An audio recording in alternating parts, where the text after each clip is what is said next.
da tese Difícil Disfarce da Dor, Humor e Memória do Terror em Luiz Fernando Veríssimo, diz respeito a uma ideia que surgiu ainda quando eu cursava mestrado na Universidade de São Paulo, junto a uma disciplina ministrada pelo meu orientador da época, o professor Jaime Ginsburg, que durante uma aula em que ele falava sobre a produção do Luiz Fernando Veríssimo, especificamente sobre um conto intitulado A Mancha, ele questionava justamente a possibilidade de se fazer humor a partir de questões que envolvem sofrimento alheio. A partir dessa aula eu comecei a colher material, a fazer leituras a respeito do Luiz Fernando Veríssimo, né, de suas obras, e elaborei um projeto que foi aprovado posteriormente, né, junto ao doutorado, ao programa de pós-graduação da Faculdade de Letras da Universidade Federal de Minas Gerais. E procurei fazer uma leitura, né,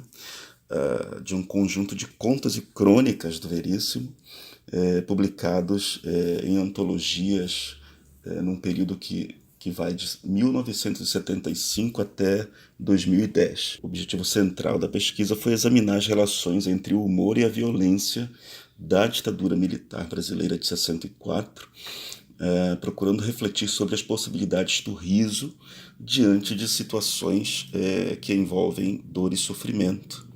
Daí que questões como autoritarismo, censura, repressão, tortura, memória e esquecimento, né, foram enfocadas a partir da perspectiva do humorismo. Uma questão que deu o direcionamento para a escrita do trabalho foi a seguinte: procurei compreender em que medida a produção literária de Veríssimo pode ser eticamente aceita e legitimada como crítica à violência de Estado.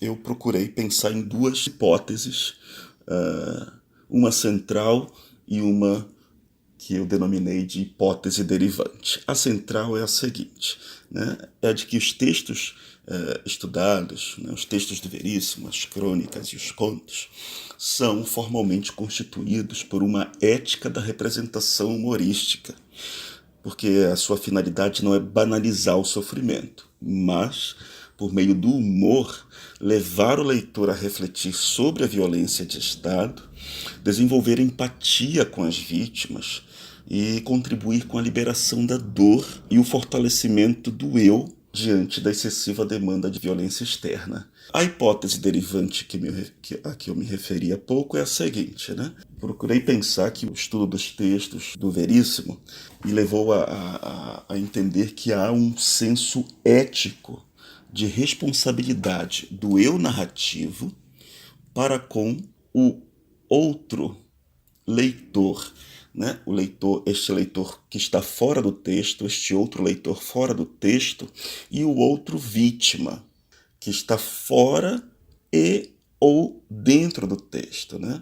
Porque há situações em que algumas crônicas e alguns contos do Veríssimo tratam de personagens que são representações fictícias de sujeitos, de pessoas que de fato passaram por experiências de violência durante a ditadura. E esse senso ético de responsabilidade de quem narra, deste eu narrativo, né, para este leitor externo ao texto e para este leitor que pode estar também dentro do texto, está ali mediando, está na base dos elementos constitutivos da ética da representação nos textos do Veríssimo. A tese foi elaborada em 3 capítulos. No primeiro deles eu fiz uma abordagem sobre o estado da arte, né?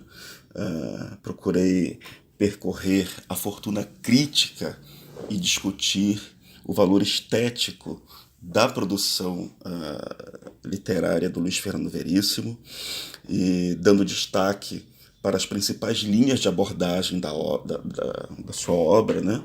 Como questões que envolvem a linguagem, a crítica social e a ditadura militar. E aí é importante destacar que estudos que envolvem estudos sobre a obra do Veríssimo que envolvem a ditadura militar são mais raros, são mais escassos. Há uma vasta quantidade de estudos que se detêm em questões sobre linguagem e crítica social de modo geral, mas especificamente sobre ditadura militar há uma relativa limitação.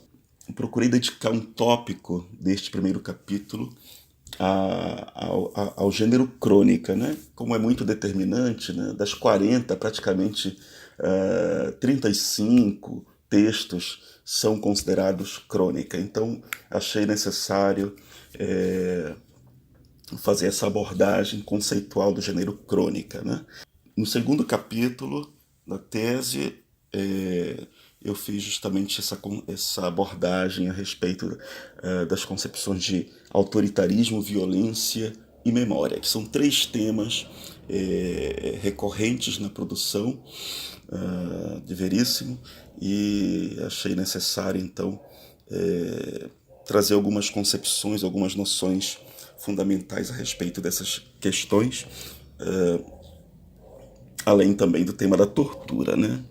No outro momento, eu procurei refletir sobre a questão do humor, o tema do humor, né, que é o tema central da tese, a partir de sua inserção na cultura, na filosofia, na psicanálise e na linguagem. Eu fiz um percurso histórico, né, uma abordagem histórica do riso e do humor desde a Antiguidade Clássica, passando pela Idade Média,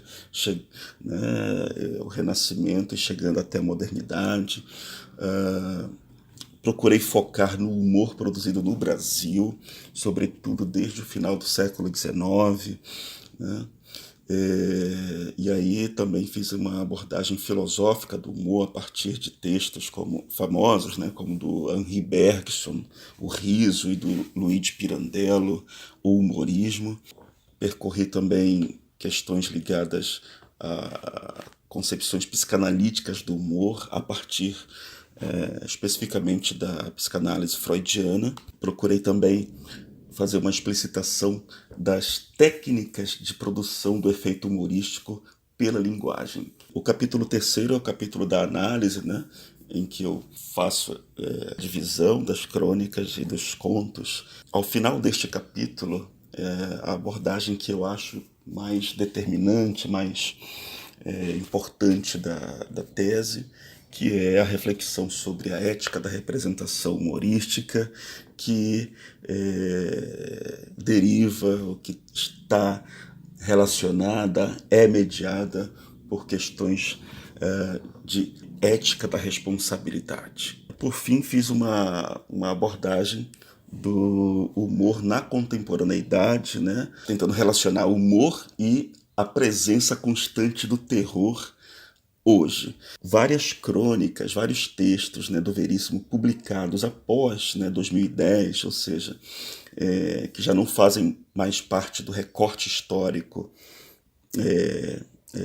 proposto na tese, foram colhidas, né? Eu procurei fazer uma seleção para produzir um texto, né, que finalizasse a tese no sentido de mostrar o quanto o Veríssimo vem produzindo a respeito do tema, né, para mostrar a continuidade do seu comprometimento em relação ao tema da memória da ditadura militar, e explicitar ou dar visibilidade às possibilidades de novos estudos, né? Apontamento de novas possibilidades de estudo da obra do Luiz Fernando Veríssimo.